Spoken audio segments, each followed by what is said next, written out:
everybody, welcome back to another episode of the Modern Customer Podcast. I'm your host, Blake Morgan. Today, my guest is Taylor Scott. Taylor is a best-selling author, inspirational keynote speaker, and organizational development consultant. Through his books, workshops, keynotes, and licensed content, he inspires audiences at Fortune 500 companies, universities, and organizations nationwide. Taylor leverages his personal experiences in 20 years working in hospitality for Disney parks and resorts, Gaylord Hotels and Resorts, Wynn, Cosmopolitan, and many more to inspire leaders at all levels. Please enjoy Taylor Scott. Taylor, welcome to the Modern Customer Podcast, all the way from Viva Las Vegas, one of my favorite places. So nice to see you this morning. Nice to see you. How are things in LA?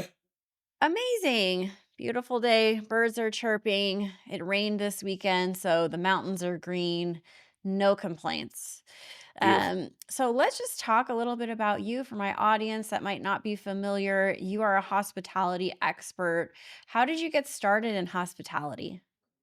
I grew up in Eastern Kentucky, and then like a lot of people that grow up on the East Coast, the a common vacation destination is Walt Disney World down in Orlando. So I was like a Disney kid growing up. We would always go to Walt Disney World for vacation, and then when it came time to look for like colleges to go somewhere to college, I was also a basketball player growing up in Kentucky. So I was looking for small schools that I could walk on basketball team that had a good, business program, and I found Florida Southern College Uh-huh. in Lakeland, Florida, like 40 miles west of Walt Disney World. So I went there on purpose, walked on the basketball team, and then every summer during college, and then each semester, I would work at Walt Disney World. So I got the hospitality bug early in life as a guest.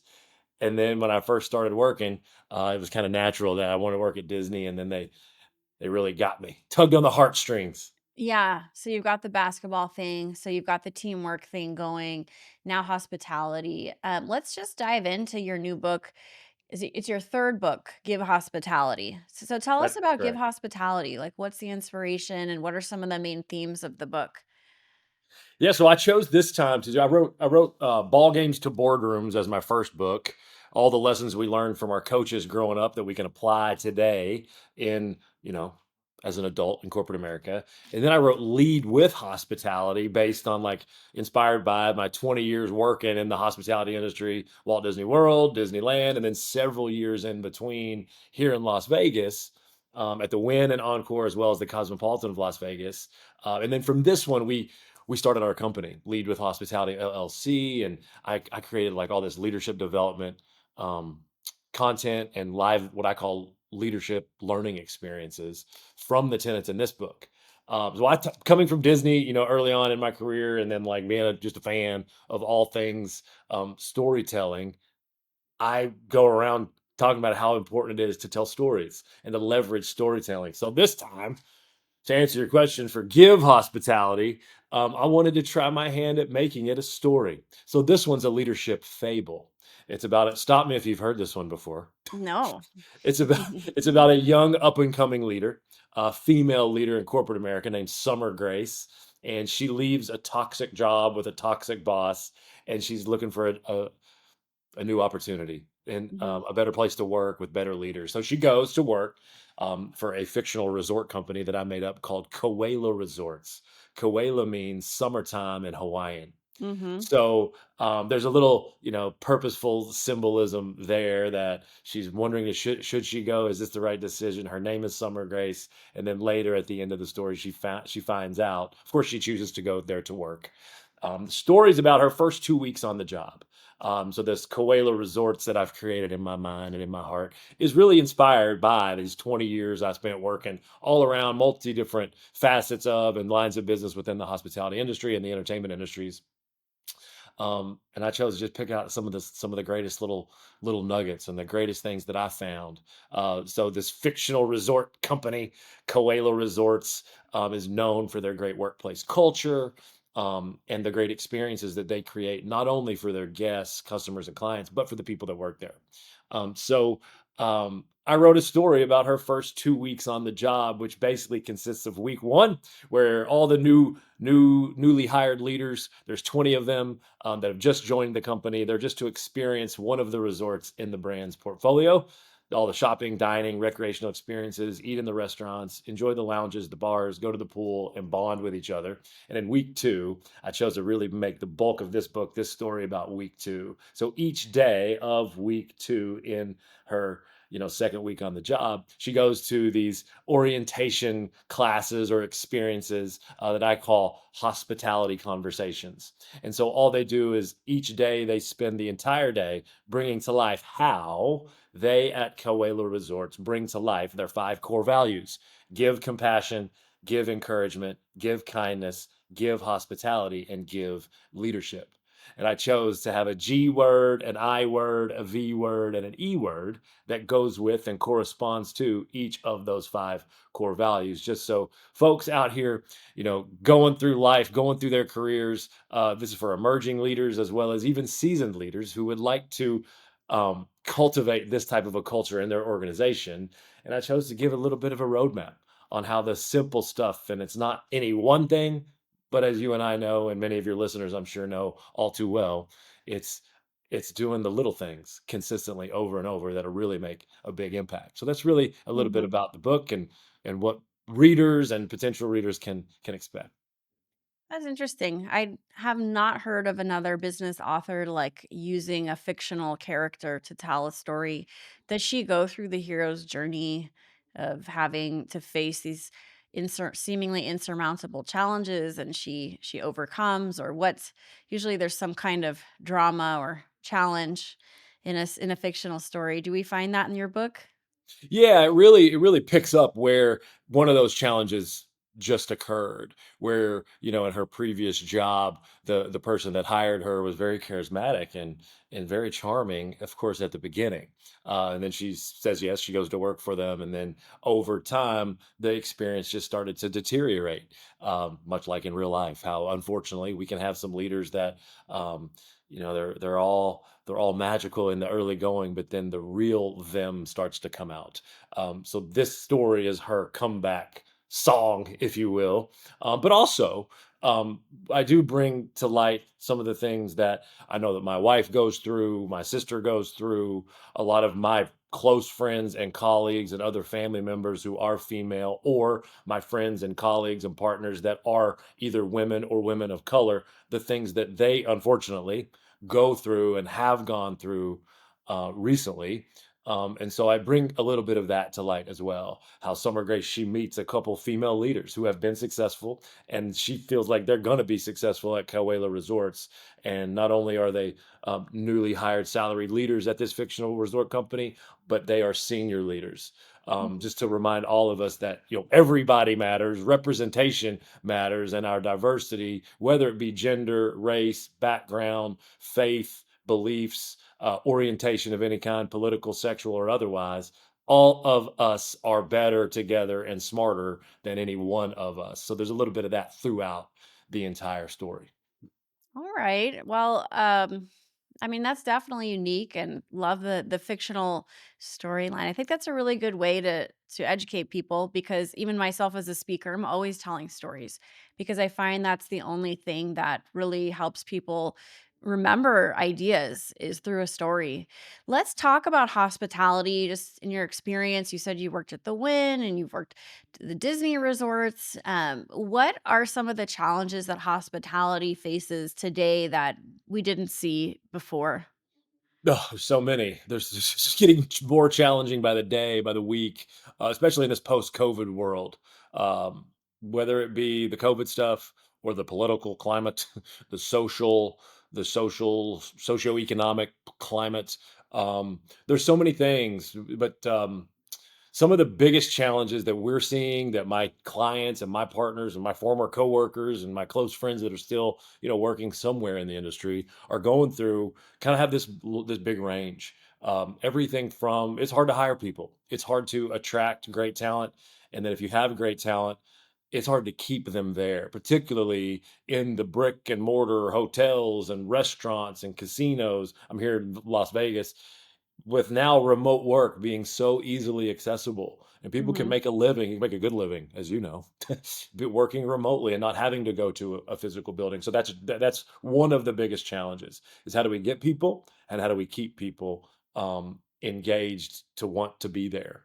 Um, Other things are, of course, the economy right now. So it was things were going so well in our comeback from COVID, and then all of a sudden, here we go with what's happening in the political landscape, not only in our country, but then the global implications of what's been happening. So now we're starting to see group business cancel. We're starting to see even leisure business soften a little bit. My biggest client is the largest airline in the history of aviation, without naming any names.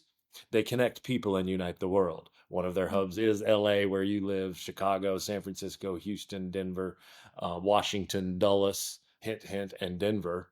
And they've even this has impacted my business where they are looking out 3 months, 6 months, 9 months, and they're seeing even closer in as well. They're seeing softer bookings because people are being careful now about spending money. So we have to innovate yet again. So how do we think smarter about our businesses? How do we get lean? How do we do that without unfortunately laying people off here in this town in Las Vegas? Big news over the weekend.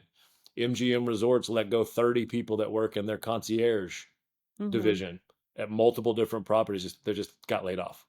So Okay. there's definitely challenges. All the more reason that how we show up as leaders, how we show up as up and comers is going to matter. Is going to matter because at the end of the day, yes, we know we have to make money. Businesses, at the end of the day, we know there's going to be some tough decisions to be made, but and we're all coming from different races and places and spaces, mentally, physically, or otherwise. But one thing we have in common is we're all human beings, and so that's really part of my mission is to help connect that back for anybody that's looking to have better days along their journey than Mm-hmm. not. Mm-hmm. Got it. I was just in Las Vegas, we were chatting before, and it was interesting to go to some of these resorts and see the difference in check-in. Actually go to Vegas a lot for work and took our kids this past week. And just the check-in even, like there's always a long line, but some hotels have the digital check-in, some don't. Sometimes you can only check in if you did not book with the third party. It's just interesting to see the variation in experiences on the customer side and I'm just wondering, like, how they even decide to do digital and then or they have to do it, and I don't understand how some of these even very big resorts like I was at Bellagio the other day, and it's like there's 50, 60 people in line waiting to check in, and how the leaders don't notice, like, that's not really acceptable when people have families, they like, it's just shocking to me, the customer service that even these resorts, like going to Starbucks in the morning, the lines are insane. Like they can't fix these issues. Yeah, no, exactly right. And that further underscores I agree with you, and that further underscores what I'm saying when I say humanness. Like it sounds really good, and it's really neat to be able to go to Wall Street and say, "Look at all the technological advances we are making." Go Mhm. to our stockholders and let me tell you about all the investments we're making that are going to impact our guest experience. And you have the innovations, you have the online check-in, you have the app, you have the dialed in CRM communications, but you just explained the reality it reminds me of the Walt Disney quote as I sit here at 45 years old with an up painting in my kitchen. I Mhm. still hang on to those Disney lessons, but there's an old Walt quote. When you grow up sort of like as a cast member and then a leader at the Walt Disney Company, you're always being told stories of the early days, and especially about how Walt came up with all not only the ideas, but how they've been able to bring them all to life over the years. But there's a famous Walt quote that says, "You could build and create and design the most wonderful place in the world, but it takes people to make the dream a reality." So that's where, like, you're explaining your experience at the Bellagio or wherever you might have been, Starbucks, where you're waiting in line, all it might have taken for you to walk away with is to be impacted positively instead of as negatively as you and your family were. Maybe what if somebody had just come out to you and said, "Well, hi, we totally apologize for the wait right now. Somebody's going to be right with you. Like that little human touch and maybe some Mhm. converse. What we used to do at Disney, there would be a role in the show called the greeter. And that person's role in the show was just to literally greet people while they were waiting in line. Whether it would be front desk check in, an attraction, you're waiting 90 minutes to write It's a Small World again.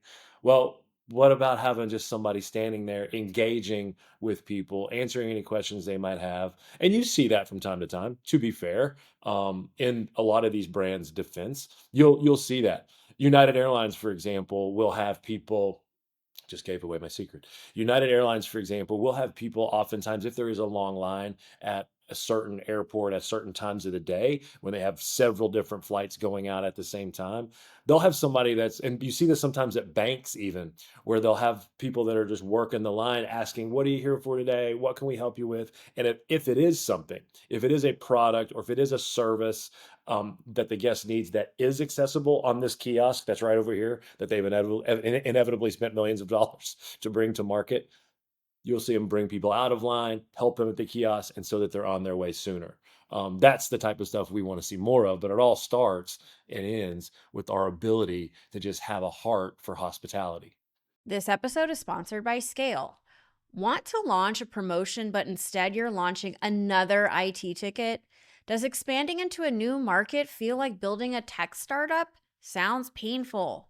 Enterprise commerce shouldn't hurt, and with Scale, it doesn't. Scale is the flexible, scalable e commerce platform built to grow enterprise brands pain free.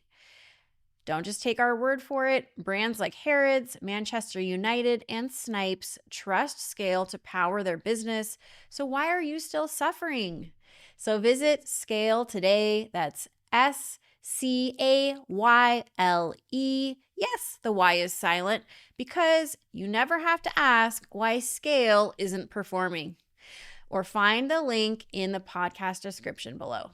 Do you think people start out wide eyed, bushy tailed, excited for the job, and then over time, employees just feel so disengaged that they don't smile at work? They're not excited. They don't look customers in the eye. They just do the bare minimum. Like where's the gap? Why is this happening? Yeah, yes, I see it. Yes, I live it. I lived it then in all those different roles I worked, all these different places, no matter what level of organization. And many of our listeners today probably can relate to that. And we definitely see that today. One of the things I loved, what we did at the Cosmopolitan of Las Vegas, I was there for the opening of that property in 2010, kind of like the last time the world ended, like right when the financial crisis hit, 2008, 2009. And then a bunch of us entrepreneurial and intrapreneurial minded people say, let's go to Las Vegas and open a brand new resort casino on the 50-yard line of the Las Vegas Strip.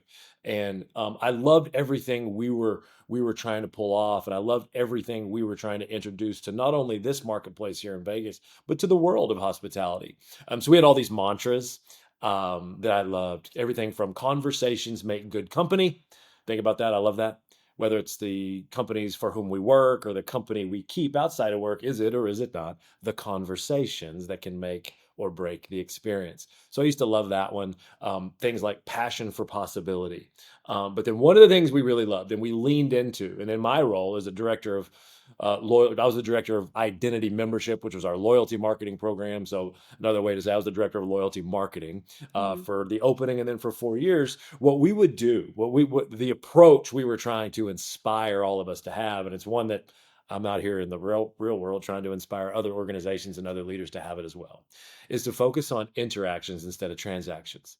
So think about that mindset and the heart set when we show up like that. I'm going to show up in a culture. I'm going to show up at a place where I go to work where it's not just about transactions, but instead it's about developing relationships with other human beings, relationships with the people I work with, and the relationship of the people that I'm serving as our guests, customers, and clients. So then what happens when you have that sort of mindset, when you have that sort of heart set, when you have that approach, what you see it, you feel it. You have the people that will show up, whether they're a server, bartender, or they're the front desk cashier checking you in or checking you out, or the bell person, valet, door person on the outside sending you off, the ramp person at the airport helping you with your bag, the customer service person at the airport getting you checked into your flight. You feel a different experience. It's a conversation en route to a relationship. And those are the thing. It is one conversation at a time. It is Hmm. one interaction at a time that often can make or break any given brand's experience. Yeah, I'm interested. Are you able to share more about the kind of work you're doing with United? Are you doing like leadership development or Yes. loyalty marketing? Like, what does that look like? Yes. So what happened is I did a career transition working in like actual roles, leadership roles all around hospitality. And then I decided my favorite part about all of my roles that I'd been in were times when I, as a leader, would go to a leadership development workshop, like when they would send me and you get to share best practices with the other fellow leaders from other lines of business or from other departments, or in Disney's case, in other parts of the company, even at times, where you'd share best practices with those people that were sitting at your table or the whole room that you were in. And I would just walk out of those sessions and those days just feeling so lifted up and so encouraged. And then I was like, I wonder how I can pull that off and do that for a living. So I started, long process, but slowly but surely started dabbling in it outside of work and writing blogs and doing speaking engagements along with my real jobs. Um, so I finally made the switch right after I wrote my first book, and it was self-published at the time. I thought, okay, I have a book. I have a Mhm. book. Everybody hire me to come speak. Well, it doesn't work that way. So I had to go back to work, and I worked for though a guy who had a big contract with some great companies that I loved: United, MGM Resorts, Hakkasan Group, etc. Um, and I learned how to basically do this and create this business. So he helped me get better at my speaking. He helped me get better at my writing, creating these programs myself, and then delivering them. Get better at delivering them. So I met a bunch of people there through that process way back in 2018, 2019. Then everything was going great until the pandemic. Yeah. Everybody goes on pause.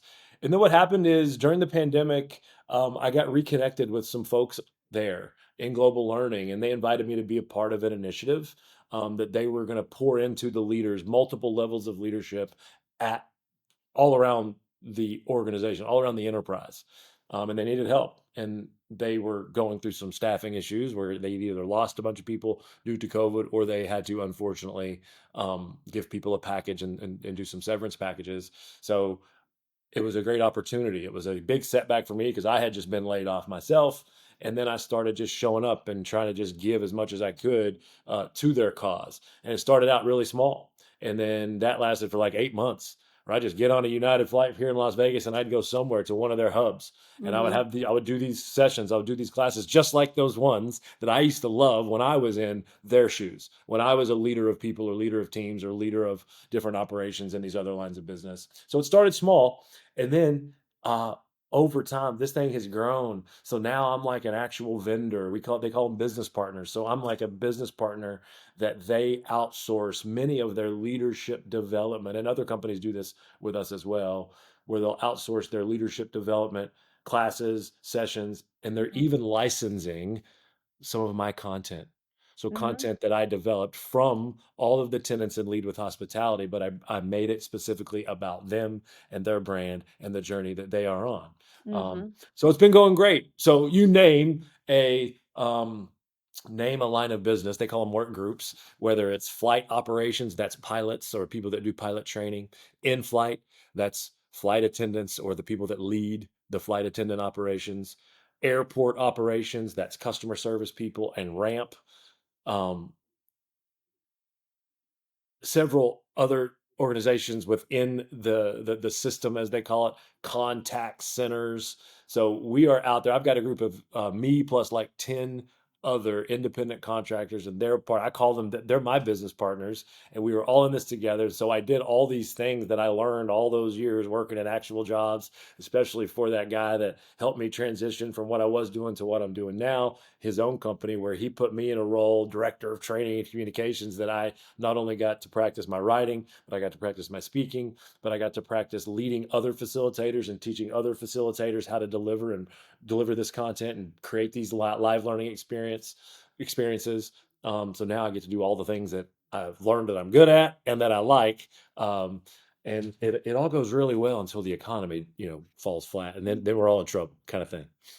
Well, congratulations. That's so cool. United, I'm a loyal United customer for like 30 years, and love United. So that's really exciting. I'm really happy for you. We've talked about hospitality. We've talked about your new book. Let's get to know you with some rapid fire. Does that sound fun? Let's do it. You still have to do it even if you don't Okay, think yeah. it's fun. Okay, so it's the first thing that comes to mind.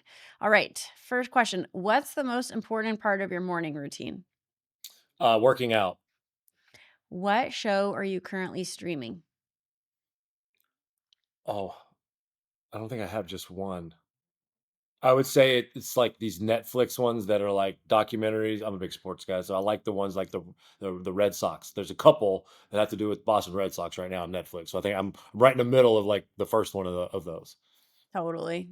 What's your idea of perfect happiness? Oh, Maui. You're good at this. You're doing literally one word. What is one mental health strategy for managing hard days? Get outside, take a walk, breathe Mhm. fresh air. What is your favorite type of vacation? Maui. Anything in Hawaii, anything with a beach, with water, with palm trees. I have a Uh-huh. light up palm tree in my kitchen. Oh, Um, nice. Amazon for anybody who's interested. If you could have lunch with anyone dead or alive, who would it be? Jimmy Buffett, hands down. He has a restaurant in Vegas, right? Used Margaritaville? to, it was across from Caesars, in the Flamingo, and it closed after 20 years, and they're currently looking for a different location to reopen another one. But yes, Good. but I think there's not one currently as we speak. Oh, okay, good. And lastly, if you had to describe your outlook in one quick motto, what would it be? Be human, emotionally connect with people, and serve selflessly. Perfect. Just like your book. Love it. Yeah. And if people want to learn more about you, where can they do that? Leadwithhospitality.com. We just put a lot of work into sort of rearranging different things on there. We hope it's a more seamless experience for people that come visit us. So leadwithhospitality.com. You can email me at taylor@leadwithhospitality.com. tscott1502 on Instagram, and then Taylor Scott on LinkedIn. I love to connect, so reach out. I'll talk to you soon. All right, everybody, you have been tuning into the Modern Customer Podcast. Thank you for watching. Thanks for watching. Please don't forget to like or subscribe and follow my social content on other platforms where I post content daily, including X, Instagram, LinkedIn, TikTok, and more.